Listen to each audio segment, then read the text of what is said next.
For me, I saw the mainstream media totally falling down on the job.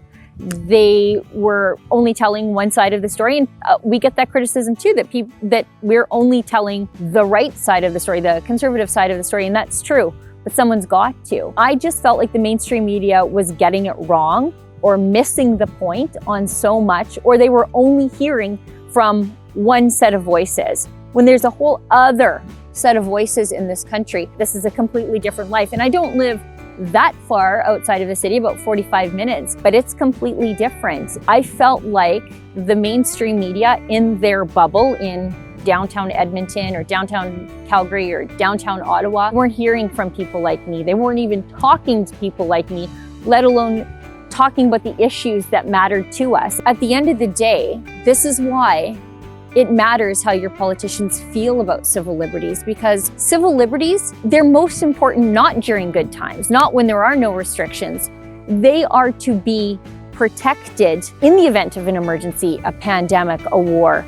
That's when you need politicians who will not falter on their commitment to civil liberties. I think there were a lot of breakdowns of people who once told us they were civil libertarians. They weren't so much when they were tested. You know, I'm holding politicians to account. I'm managing a whole team of journalists and fighting for civil liberties and doing all those sorts of things and court reporting and running these major campaigns sometimes against sitting politicians.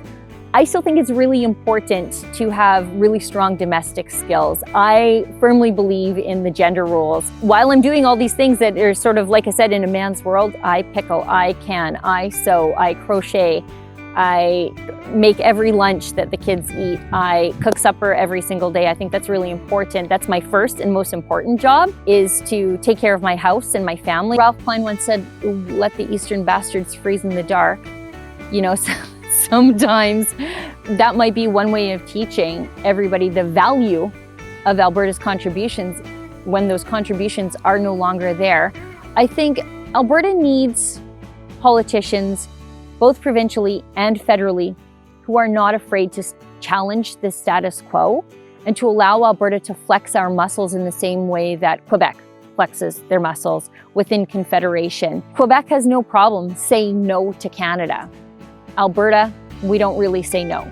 We talk a lot about the inequity of the equalization program, but what do we ever do about it? I think my message is that we should all strive to be first ditch fighters. You fight in the first ditch instead of the last, because by the time you're fighting in the last ditch on all these issues, cultural issues, oil and gas issues, fiscal issues, civil liberties issues, by the time you're in the last ditch, the battle's over. And I think for a lot of issues, the other side has been fighting them for 10 years or 15 years, and we're just showing up now, wondering why we're losing. For me, I think it's get involved in the fight, whatever the fight is, civil liberties, oil and gas, the fight for truth, because truth matters. Get involved early instead of getting involved when the battle is already won.